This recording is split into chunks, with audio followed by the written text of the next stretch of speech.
Tea is one of the most widely consumed beverages worldwide. It is available in various forms, but the type of tea we are going to talk about today has superior health benefits compared to any other form of tea out there. It possesses high levels of antioxidants, and most people enjoy it for its taste and caffeine content. But did you know that it is also used for its anti-aging and neuroprotective effects, alongside prevention or slowing the progression of several diseases such as cancer, Alzheimer's disease, obesity, and so forth? It is my most favorite beverage. I consume it all the time, 2 to 3 cups in a day, and I have it with me every single time, even when I travel. While its benefits are too numerous to mention, go ahead and make yourself a cup of green tea and allow me to walk you through the incredible healing power of green tea.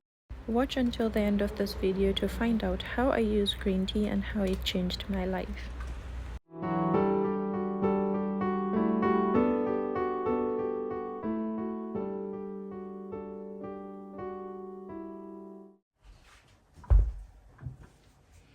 Hi guys, and welcome to my channel.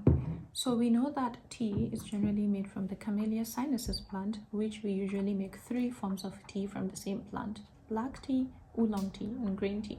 But what makes green tea special from the other forms of tea is that it does not go the same withering and oxidizing process like the rest of the tea. It doesn't go through the same fermentation process.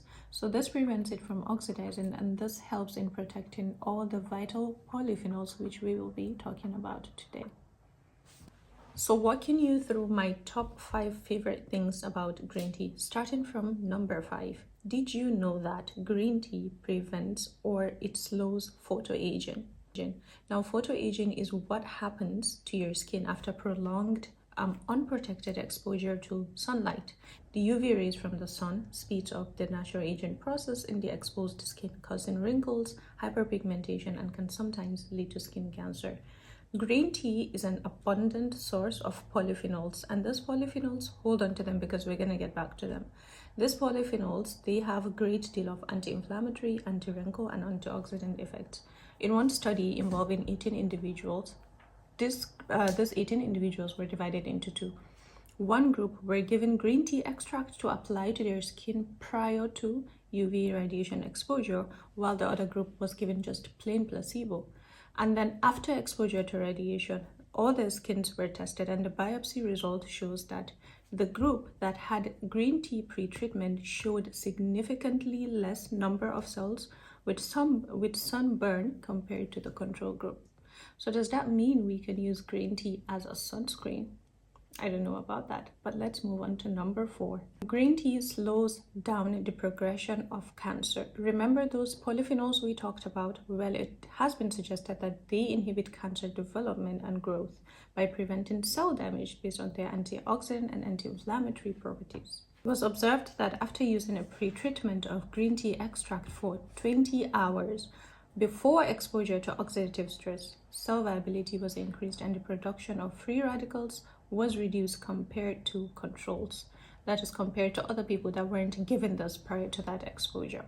And while most of these experiments were carried out on animals and lab rats, there is sufficient data to prove that green tea also improves or promotes a healthy lifespan in humans as well. Number 3 on the list. Green tea has neuroprotective effects. It has been proven that green tea could slow the development of Alzheimer's disease because the polyphenols in green tea have ROS and free radical scavenging activity. Now, what is ROS? ROS is a byproduct of the normal oxygen we inhale. Oxygen, which is essential for life, is also to some minor extent converted to ROS. At the same time, under the influence of external circumstances such as UV lights, ionizing radiation, and xenobiotics, ROS are also formed. It is important to know that these ROS are both essential for normal cellular function, but they are also detrimental if produced in excess. So what is the connection with Alzheimer's disease? Human brain, while being the largest consumer of the oxygen we inhale, does not have much of antioxidant effect within it. So this increases the possibility of an increased level of ROS inside the brain, which can have serious health effects like Alzheimer's disease and Parkinson's disease. Again, a study conducted in China with 2 1,000 subjects aged over 65 years suggested that consumption of tea reduced the prevalence of Alzheimer's disease and cognitive impairment. Number 2, it provides decent amount of caffeine. Up until 2 or 3 years ago, I honestly thought that green tea was caffeine-free, but it turned out it does have a decent amount of caffeine. However, this is just enough caffeine to wake you up, to give you the energy boost you need without the jitters and the palpitations you get from consuming coffee. So if you are caffeine sensitive or coffee sensitive just like me and you want a little boost of energy, then I think green tea should be your go-to. Now, my favorite thing and the last part about green tea is that it slows weight gain and it aids digestion. It has been well studied and accepted that green tea does in fact slow down weight gain, and it does this by blocking the enzyme pancreatic lipase.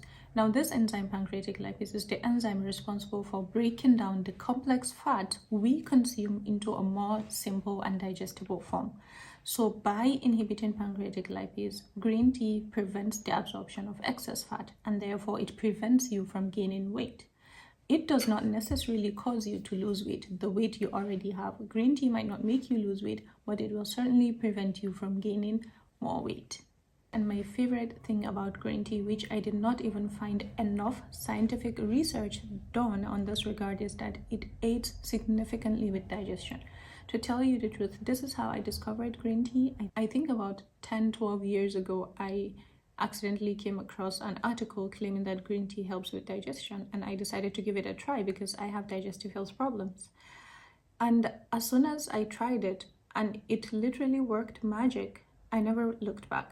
It has been a part of my life since then. That's why I said I consume 2 to 3 cups of green tea in a day. I do not know how it does this, but if you ever feel stuffy, if you ever feel bloated, if you ever feel like there is so much going on in your stomach and you need to clear it, then green tea is your go-to. Trust me, it works magic. The only data I found is that it does calm down the bacteria in your gut, which sort of excessively produces gas in your stomach. So this green tea sort of calms that down. Having said all that, what is the best way to make green tea? When you boil your water, allow it to cool down, because using a boiling water sort of destroys some of the natural elements found in green tea. And then you should add lemon slice to it. Apparently, studies suggest that adding lemon to your green tea helps in absorption of all those polyphenols. I personally don't do this all the time, but if you have it, then go ahead and add it. And lastly but not the least, I never ever consume my green tea with milk or with sugar. I understand that it does have some bitter taste to it, and if you do not want that, you can add honey or a little bit of sugar. But what I do is I like to make it alongside something sweet. So in this case, I'm gonna eat it with dates. Now, having said all that, I do have to caution you that some reports have suggested that excessive consumption of green tea could lead to hepatotoxicity, which means it could damage your liver. But this is associated with excessive consumption, maybe 5 or 10 cups in a day. I don't know why anyone would do that. Or for those that take the green tea extract itself in form of a tablet. Doing too much of that, of course, in the long term would lead to some liver damage and could even lead to liver failure. So the most important thing I want you to take away from all this is that green tea does have incredible health benefits, but it is not a miracle worker in the sense that it will not automatically make your ailments go away, or it's not a cure for any disease. But consistent consumption in moderation over a long period of time, all those benefits would add up and improve in your overall well-being. And I think this is something definitely worthy of having, and this is something worthy of having as part of your lifestyle. So what is your experience with green tea? What are your thoughts? Go ahead and let me know in the comment section, and please share this video so that it could benefit others. Until then, thank you so much for watching. Please don't forget to subscribe to the channel. My name is Nima, and I'll see you in my next video.